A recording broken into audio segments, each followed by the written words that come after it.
Considered by the ancients to be a paradise on earth, southern Italy was the theater for an event that was destined to change the history of Western civilization. It all began here, at the Delphi Sanctuary in Greece. In a cave at the foot of Mount Parnassus, a group of citizens arrived from the island of Euboea, off the coast of Athens. They had left their homeland in search of more fertile lands to colonize. But why come here? What did they hope to find at Delphi? Was it a blessing from the god, Apollo? Apollo had both positive and negative sides, a strange, difficult, and sometimes dangerous god. But they needed his help. They were about to brave an uncharted and stormy sea that they hoped led to the Promised Land, which, for the Greeks of 2,000 years ago, was called Italy.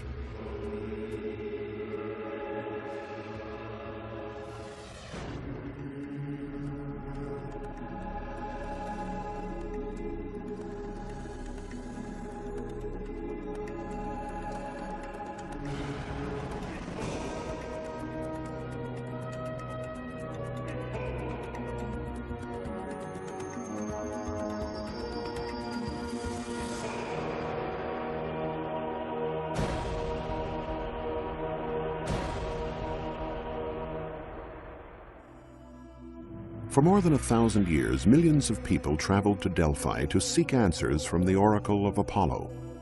His advice was especially sought by colonists setting off to discover new lands. First, there were the uncharted and perhaps dangerous waters that they intended to cross. And second, was simply the religious and spiritual importance of the sanctuary at Delphi at that time. Standing almost 2,000 feet above the sea, between the Gulf of Corinth and Mount Parnassus, Delphi was the Greek or Hellenic world's most famous sanctuary. Some of the greatest masterpieces of Greek art were concentrated around the temple. Today, all that is left of the statues that once adorned the sanctuary are their bases. They were colossal sculptures made of very expensive materials, and there were thousands of them. The sight of them heightened the pilgrims' expectations. There was the bronze bull, donated by the inhabitants of the island of Corfu in 480 BC. This was in honor of a bull who dove into the sea, leading fishermen to a great catch of tuna. And the splendid bronze copy of the celebrated Trojan horse, donated by the inhabitants of Argos in thanks for the spoils of war from a victory over the Spartans. But the centerpiece of the sanctuary was the Temple of Apollo, the god that oversees all beginnings, the protector of order and harmony. For those who made the pilgrimage to Delphi in search of answers, the temple was an impressive sight. It had 6 columns made of tuff along its front and 15 on each side. The frontons were faced with marble. In the pronaos, or portico in front of the cella, famous maxims were inscribed on the columns such as, "All things in moderation," and "Know thyself," phrases which capture the deepest essence of Greek wisdom. But it was the words of Apollo, transmitted through his oracle, that resonated most deeply with the Greeks. The oracle's predictions were transmitted through the frenzied words of an old priestess who interpreted the answers of the god. In a cave, the faithful awaited the response from the priestess, who, in a state of trance, recited prophetic words regarding the route to follow and where they should land. By following these directions, and probably those of sailors as well, the first Greeks reached the shores of the island of Ischia in the Gulf of Naples about 2,800 years ago. This marked the beginning of the Greek colonization of southern Italy, a vast territory given the name of Magna Graecia, which in Latin means Great Greece. But what was Magna Graecia? Basically, a group of polis, or city-states, whose wealth and power would soon exceed that of the Greek cities of the motherland. For the Greek settlers, used to the searing sun, aridness, and mountains of their homeland, Italy was a true paradise on earth, with its mild climate, abundant watercourses, and fertile plains. From the first cities sprang more. The inhabitants of Sybaris, founded by Peloponnesian Greeks, built Poseidonia, now Paestum. The people of Cumae, originally founded by Greeks from the island of Euboea, created Parthenope, which was to become the Athens of the West and is now known as Naples. Many of the residents of Naples are thus of Greek origin, direct descendants of those early settlers from Euboea. Naples is the commercial and cultural heart of the Mezzogiorno, Italy's south, the promised land of the ancient Greeks.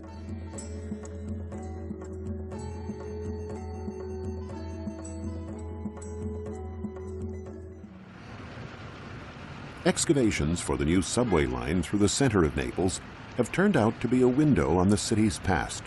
Work in such sites as Piazza Municipio has uncovered not only the old Aragonese walls, but also provided a chance to view a much deeper cross-section of the city's historical layers. Archaeologists from the Naples Monuments and Fine Arts Service have found numerous objects of Greek origin, such as the small fragment of an Attica vase dating back to the 4th century BC, decorated with the figure of an owl.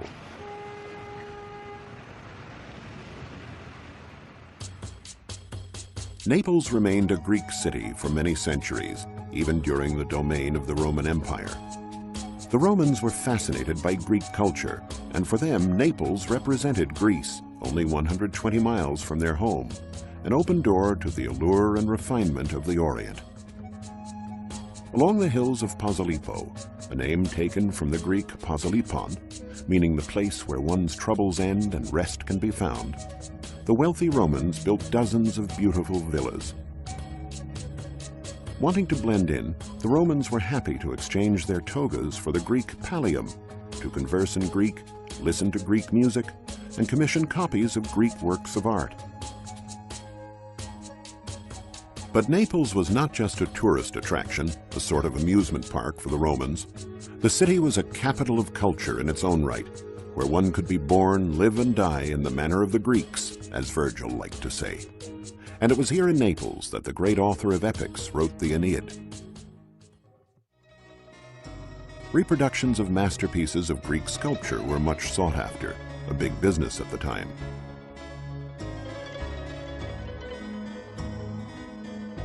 Thousands of masterpieces from the Parthenopean school flooded the world, a veritable legacy of Greek art. The rich Romans paid, and paid quite well, to have imitations of famous works of art grace their villas and gardens.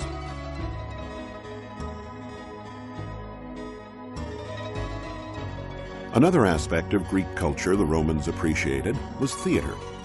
To stand on the stage of the Naples Theater was the dream of every artist, the consecration of a life, a yardstick of success.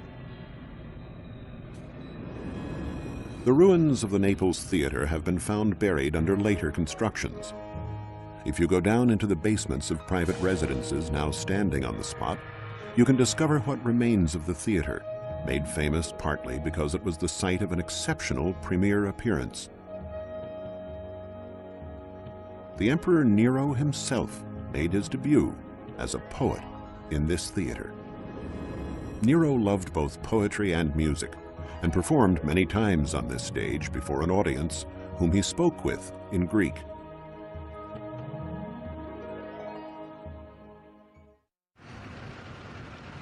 Not far from the theater is a section of Naples named for the Virgins.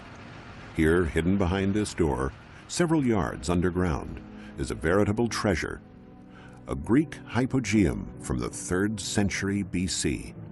Hypogea were large subterranean chambers having the dual function of being a burial ground and a sanctuary. It was in the hypogea, for example, where ceremonies were held dedicated to the Oriental god Mithra, who was worshipped widely in Naples. This well-preserved one, the Crystallini Hypogeum, was built outside the city walls in an area that in ancient times was nothing but forests and fields. Everything here evokes Naples' ancient past, even though it is quite probable that the bones and skulls date back only to the 17th century, the period of the Great Plague during the Spanish rule. The discovery of the chamber only 100 years ago amazed archaeologists with its finely conserved state. There are votive edicula and delicately frescoed walls with figures still glowing in bright colors, and funerary urns for the mortal remains of the deceased. But what is perhaps most striking are the touching farewells to the departed, written in Greek on the walls. Here a father addressed his daughter, Aristogoras, with touching simplicity. "Goodbye, my beloved daughter."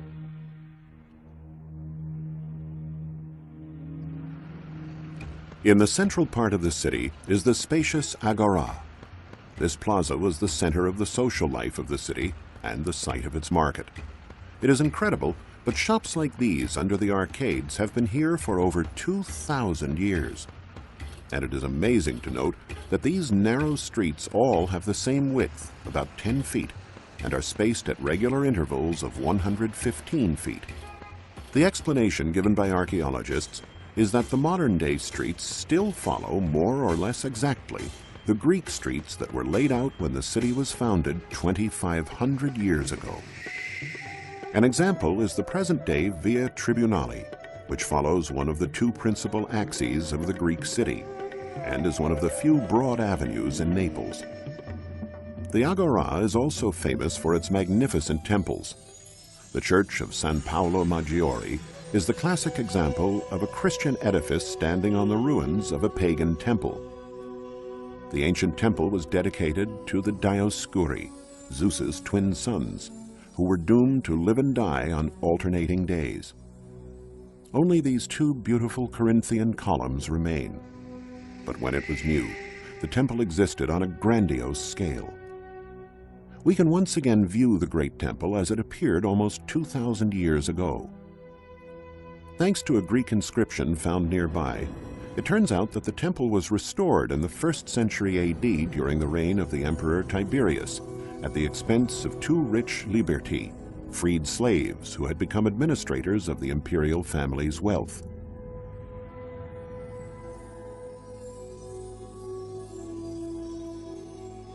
Through recent studies that established the ancient route of the perimeter walls, archaeologists now have a view of the entire ancient city of Naples. The city is of modest size, but completely encircled by a mighty defensive system of walls and turrets, fortifications that stood up to Hannibal and his elephants during the Second Punic War.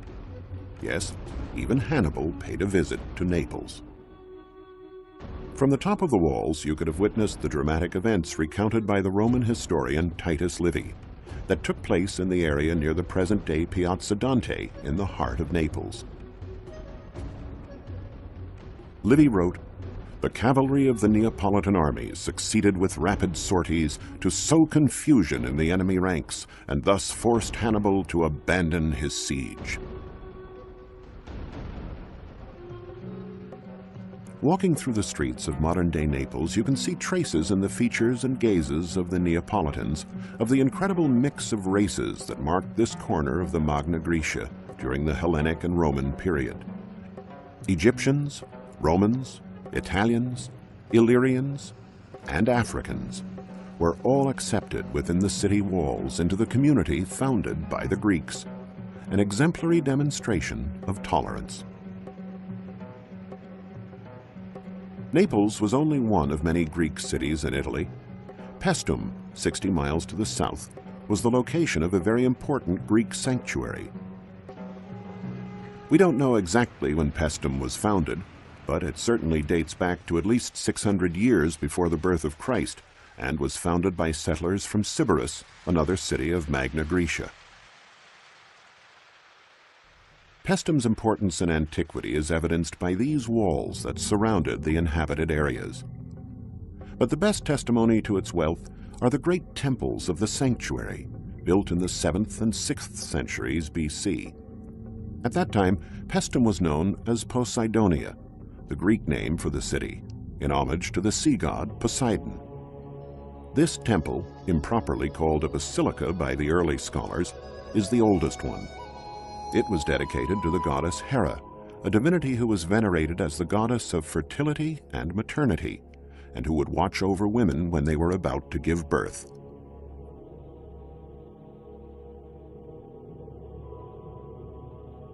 The temple has 50 well-preserved columns that taper towards the top. The capitals and the temple decoration in general are in Doric style.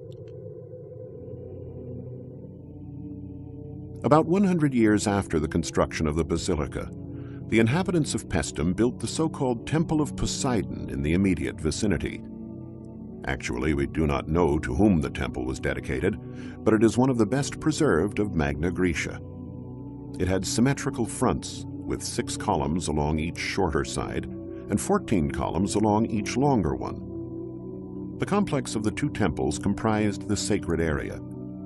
At the time, the sight of the 2 stone giants shining in the sunlight must have been a view of rare beauty.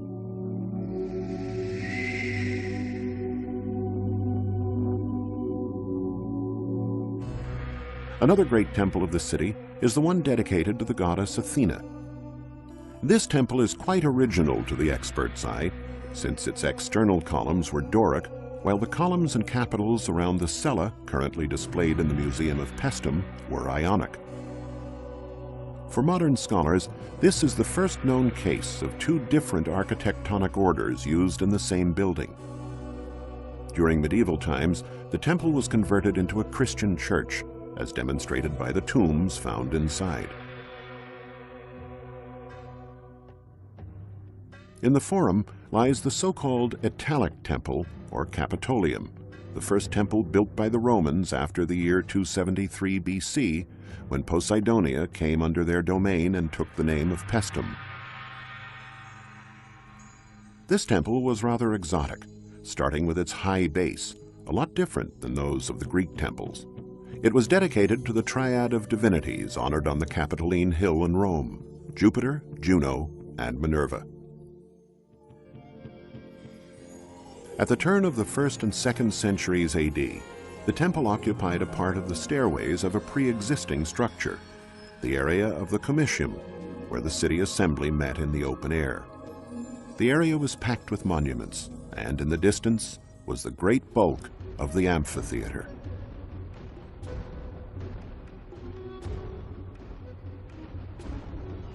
Sacred rites in these temples were carried out under strict guidelines. Inside of the temple dedicated to the goddess Hera, for example, we find a large cella with 3 naves and a bi-level colonnade. But in ancient times, it was only the priests and initiates who were allowed to walk down the colonnade and enter religious buildings. Others would have to stop in the pronaos in front of the entrance. Every morning, the priests purified the cella with holy water and made offerings of food and drink to the large statue of the goddess.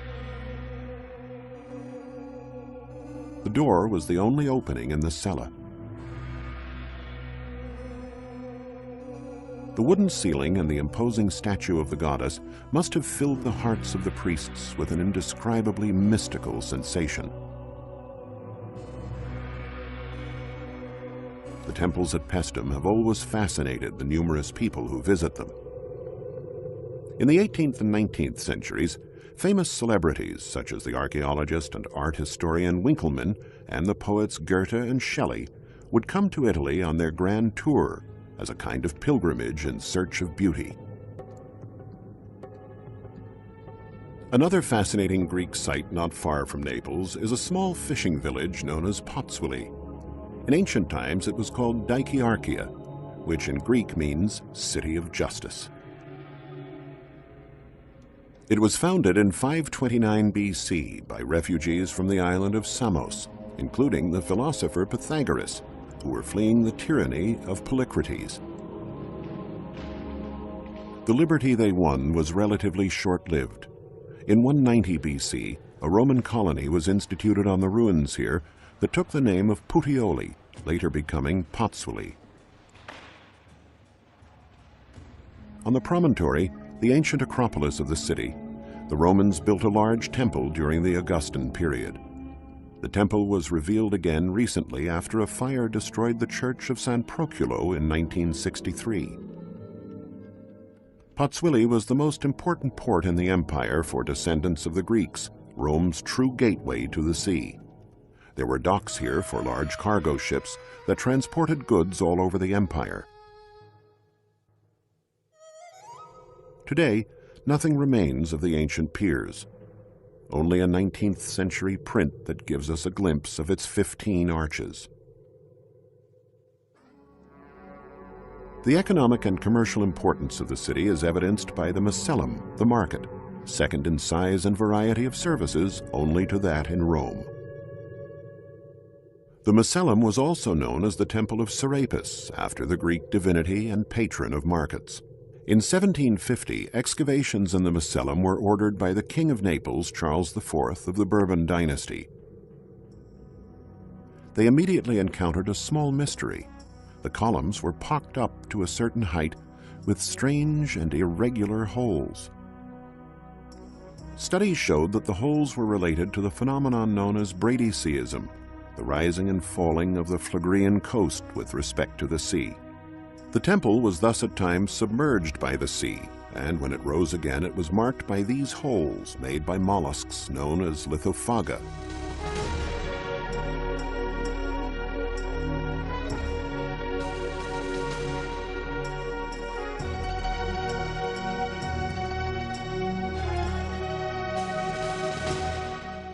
The Macellum comprised a large rectangular portico, measuring 190 by 245 feet and enclosing the shops. It was an impressive and bustling marketplace. At the center of the internal courtyard, there was a round building, the tholos, decorated with marble sculptures and statues. The market was a riot of Mediterranean colors, a meeting place for many different peoples and languages, from Egyptian and Phoenician to Greek and Latin. On display were exotic products, spices, perfumes, ointments, Greek and Egyptian antiques, and naturally, a wide variety of products from the sea. In 1700, in the large apse behind the tholos, archaeologists found a statue of Serapis, after whom the entire complex was named.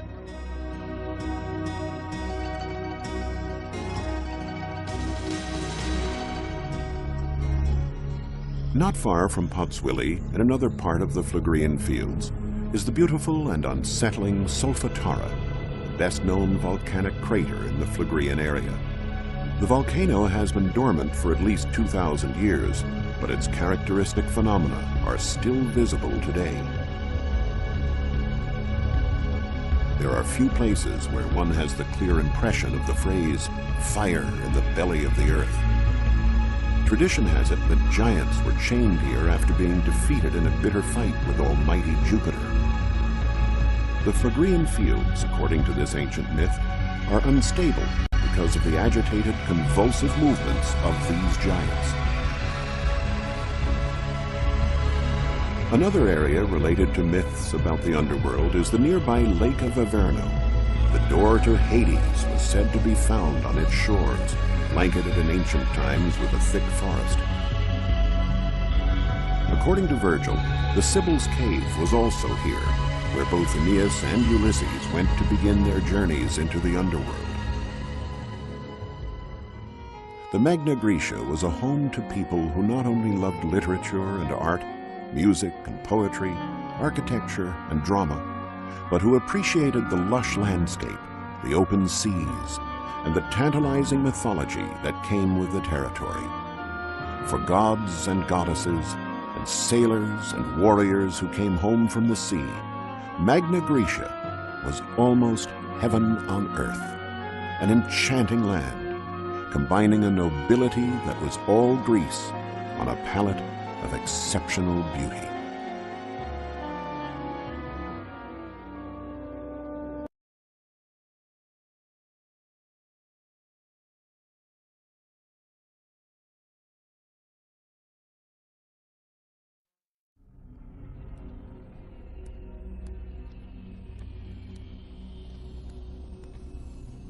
The Mediterranean Sea, 4th century BC.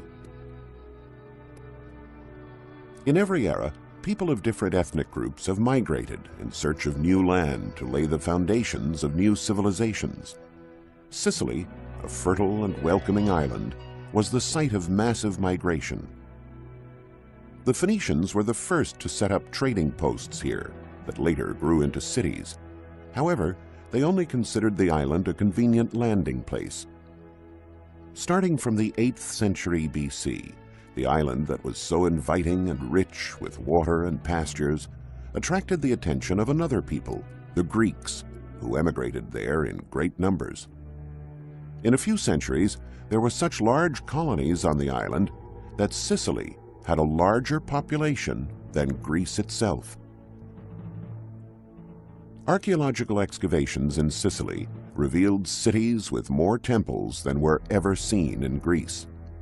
Come with us as we explore the dramatic history of the largest island in the Mediterranean Sea.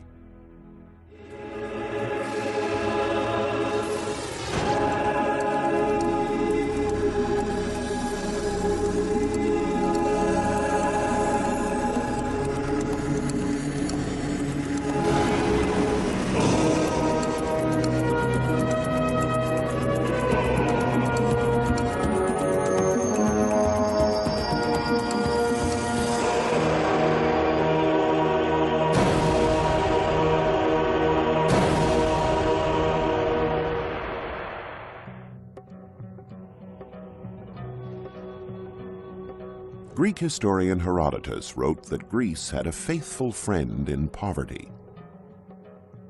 It's a strange thing to say about a land that was considered glorious, proud, undefeatable, elegant, and cultured. Yet that's how things were. Many Greeks earned their livelihood through trade, others with fine crafts. But the dry, stony, barren, and infertile Greek soil produced very little. From the 8th century BC, the Greeks started emigrating, mostly to the west, toward Italy and Sicily, a very fertile land, and in an ideal position for trade, since it was in the middle of the Mediterranean sea lanes. While excavating on Sicily, archaeologists realized that around the middle of the 4th century BC, many cities expanded into new quarters, often far from the coast. They found numerous buildings in the interior of the countryside. What was the cause of this population explosion and shift in locations? By consulting ancient historical texts, especially those written by Plutarch, scholars came across a very important event. In 339 BC, the Greek colonies on Sicily defeated the Phoenician colonies in the west in a memorable war at Himera. They thereby laid the foundations of their supremacy on the island and beseeched their homeland for strong men to thoroughly colonize Sicily. One of the puzzles that has long been debated among archaeologists is the nature of the first Greek colonies on Sicily. Were the first settlers, the pioneers who came to Sicily, peaceful explorers who lived in harmony with the local inhabitants, the so-called Sicanians, or did they forcefully take control of the best land on the island? According to the accounts of ancient historians, the Greeks were belligerent people, unlike the Phoenicians who also settled on the island, although only for trade purposes. Greek settlers were described as being intent on owning arable land. While the Phoenicians built emporiums along the coast and were not interested in the interior, the Greeks tended to expand and take military control over vast areas. Ortygia is a small island adjacent to Sicily, and the first settlement of what would become the largest Sicilian colony of ancient times, Syracuse. Excavations under the present-day cathedral there, which incorporated the Greek temple of Athena, led to the discovery of an ancient indigenous colony that was supplanted in the 8th century BC by a Greek colony. Archaeologists were able to pinpoint the date after studying the type of pottery they found. Studies revealed that Greek settlers had driven out the native Sicanian peoples, conquered the city of Syracuse, and expanded beyond Ortygia into the mainland. The building boom the Greeks initiated may be found to this day in the still existing quarries that the Greeks later used to lock up prisoners of war. But people weren't constantly at war on Sicily. There were long, peaceful periods during which Greek settlers exchanged products and compared their artwork with Phoenician settlers and the Sicanians, thereby keeping the island humming with prolific cultural exchange.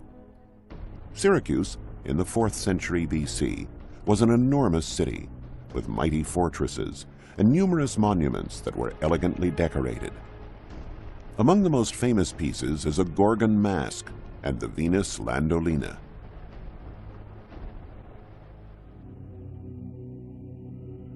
Across the canal on the mainland was the second part of the city, a city that had become the largest and most important in Sicily.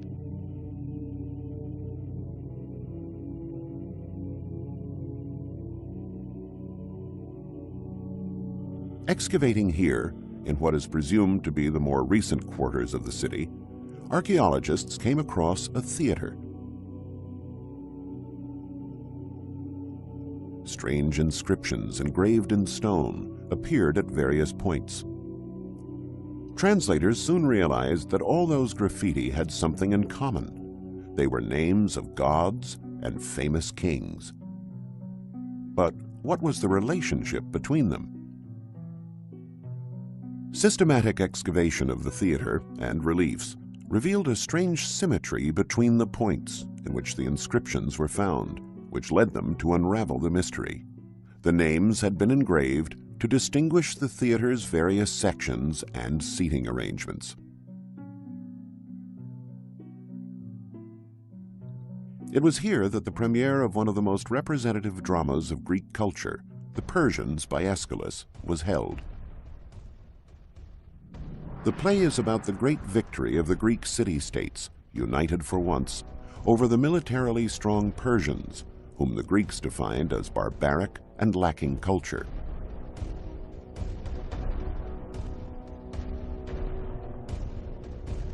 The premiere at Syracuse meant that Sicily had become, over time, an integral part of Greece. After all, Aeschylus, like Archimedes, was a Siciliot, a Sicilian Greek, and spent most of his life at this theater. The theater symbolized the presence of Greeks on Sicily.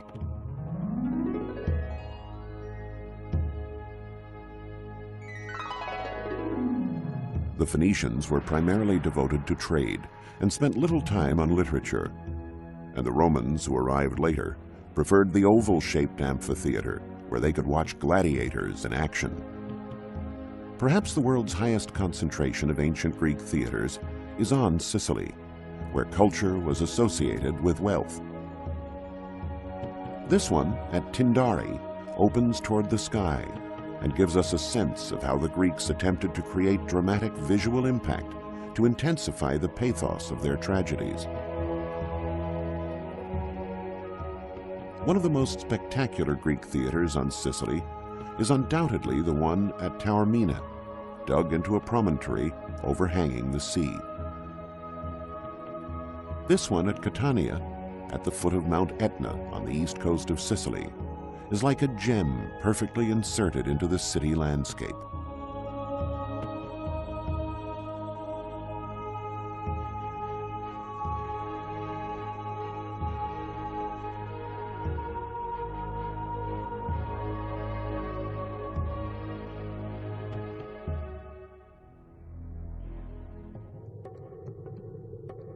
On the other side of the island was Agrigento, and along the way was a noted latifundium, a great landed estate with a magnificent home, almost a palace, and a rest stop, a so-called Filosofiana Statio. This place for centuries existed only in the pages of an antique guidebook called the Itinerarium Antonini, but eventually it started revealing traces of itself.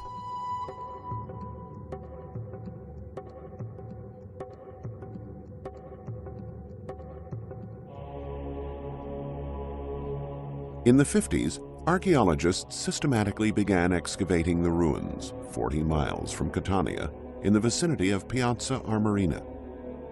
They came across a real treasure, the Villa del Casale, an owner's country house containing the largest, richest, and most complex set of late antiquity mosaics that have stood the test of time. Nearby, at a place called Sofiana, Similar treasures were discovered, preserved over the centuries. Archaeologists unearthed some bricks there, stamped with a seal with the word philosophe impressed on it. By joining both words, we get Philosophiana, the ancient and wealthy landed estate described in the Itinerarium Antonini.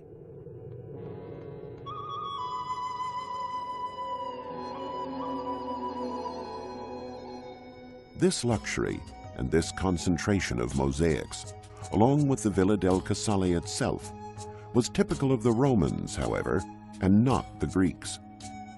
The Romans arrived on Sicily after the Greeks, so these finds actually date from the late antiquity period of the 4th century AD.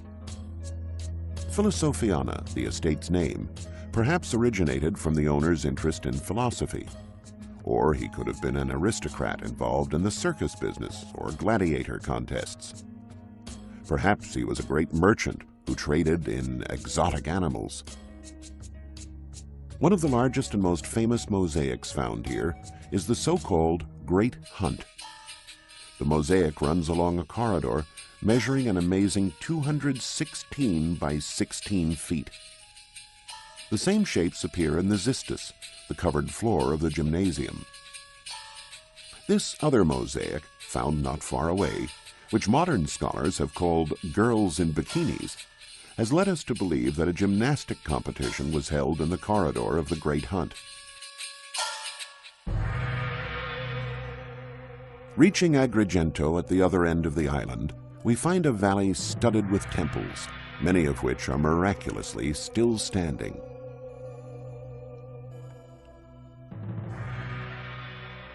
This one, the Temple of Castor and Pollux, the Dioscuri, was rebuilt with original material. Imagine, dozens of temples in a single valley.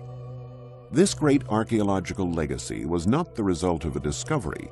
It has always been there. Such a concentration of majestic public works has left scholars truly perplexed and not a little mystified.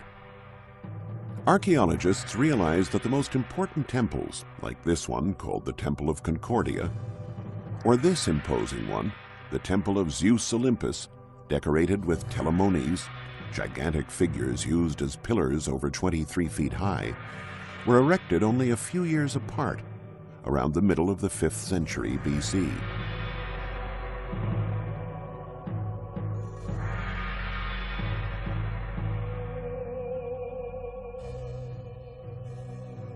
Who could have handled such a huge workload in such a short time?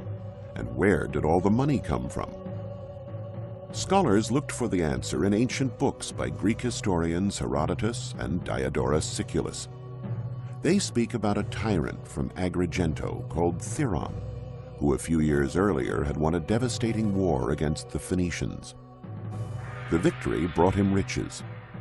It also brought him an incredibly large number of slaves, so much so that some inhabitants of Agrigento owned over 500 of them. The slaves were obviously a great help in building a valley full of temples.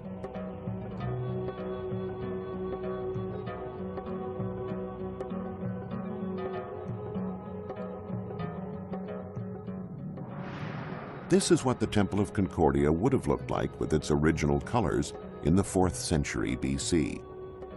In fact, it was incorrectly believed that all Greek temples were white. The Temple of Concordia is a typical temple of the classical period, with 6 columns on the short sides and 13 on the long sides, surmounted by clean-shaped Doric capitals. Its base, made up of 4 steps, was designed to overcome the rises and drops in the rocky terrain. The poet Pindar said that Agrigento was the most beautiful city of mortals, and certainly the temples were its Doric glories.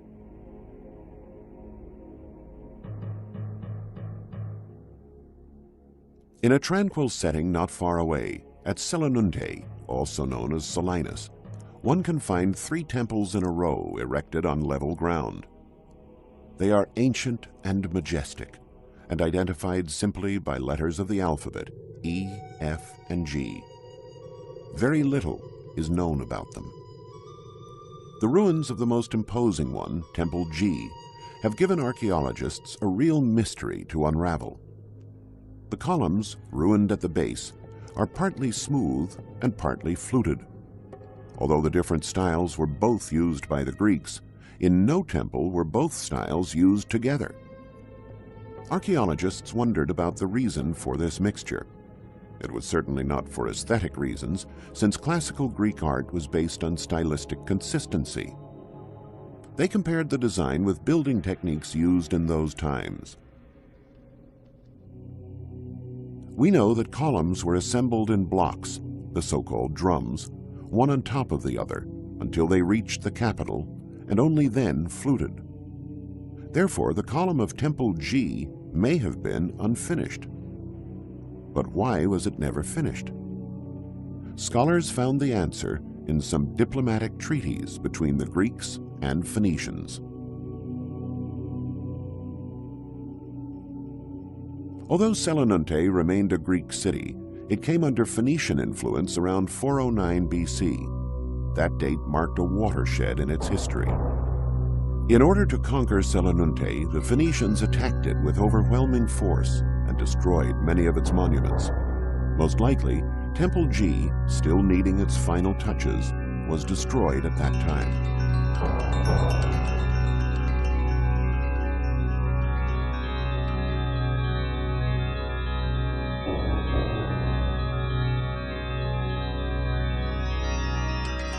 When the temples were standing in their full glory, however, they were a grand sight.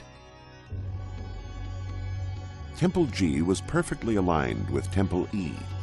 The sacred complex that included a third temple called Temple F was erected on the city's eastern hill.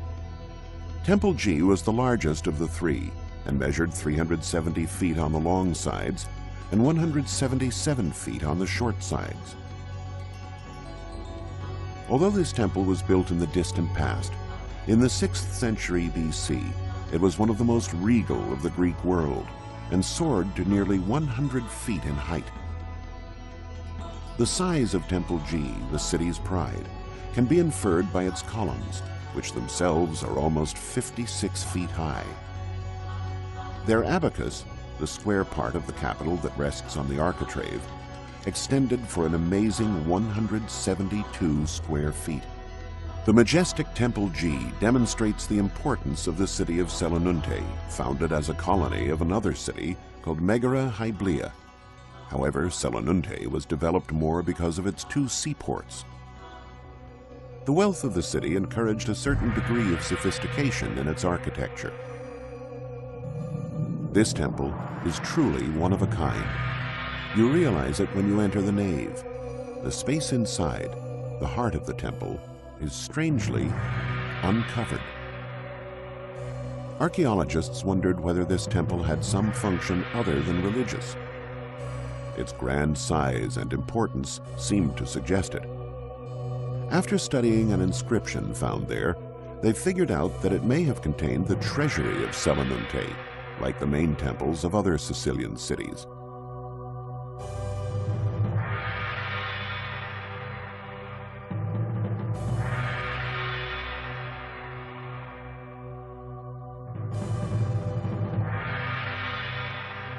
The central nave was arranged on two levels. The upper level, accessed by two side staircases, was not open to worshippers.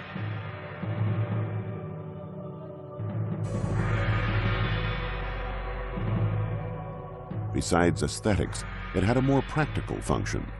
It was used for the routine upkeep of this high structure, particularly the colossal wooden trusses that supported the roof.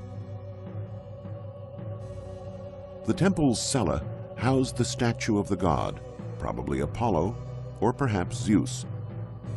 Among the ruins, archaeologists discovered only a headless bust, so the discussion remains open.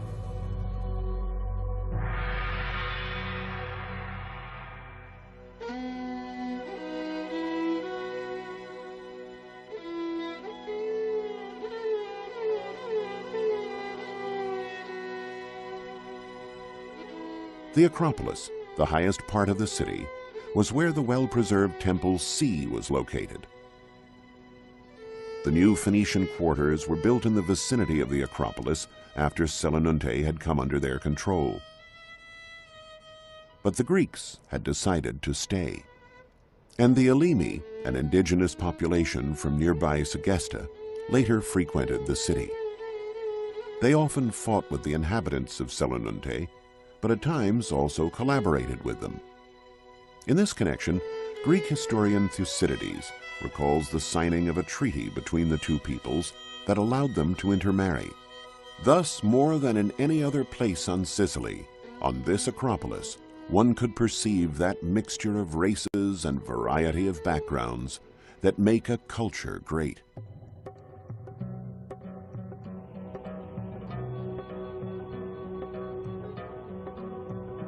Sicily. Its trade, riches, and elegant buildings made it the beating heart of Magna Graecia. Sicily, bridging continents and civilizations. A fertile and colorful land where long after Homer's time, the Greeks still believed the cattle of the sun gods roamed the hills. Sicily, a land coveted by many, yet ultimately controlled only by beneficent nature. Sicily, the jewel of the exotic ancient Mediterranean.